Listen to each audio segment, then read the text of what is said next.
Mga bro, ang lakas ng balita natin ngayon mula sa UK. BAE Systems ay opisyal nang nilaunch ang UK Royal Navy's second Type 26 CT-class anti-submarine frigate, ang HMS Cardiff, F-89, sa Glasgow, Scotland. Isa itong malaking milestone na nagpapatunay kung gaano ka-advance ang naval engineering ngayon. Sa Govan ginanap ang makapangyarihang seremonya.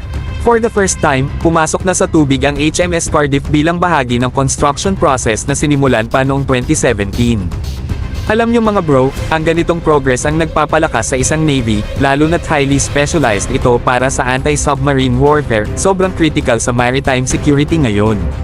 Pero hindi lang ito simpleng pagpapakilala ng barko. Ang proseso involved ang pag-transport ng HMS Cardiff mula BAE Shipyard papunta sa deepwater area para i-submerge.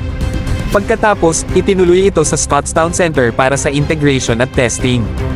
Under the Type 26 program, future-ready talaga ang mga frigates na ito. Bukod sa pagiging anti-submarine specialists, multi-mission capable din sila. Mga bro, it actually sports cutting-edge technology para ma-detect at ma-neutralize ang underwater threats.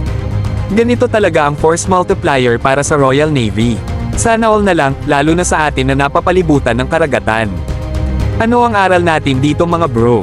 Ang mga bansa tulad ng UK, nakatutok sa investment sa modern naval fleets para ma-maintain ang maritime dominance. Imagine kung ganito rin ang commitment natin sa Horizon 3 nanograms AFP modernization program. Tanong, kaya ba nating tapatan ito? Grow some balls mga bro, at dapat todo ang support natin sa innovation.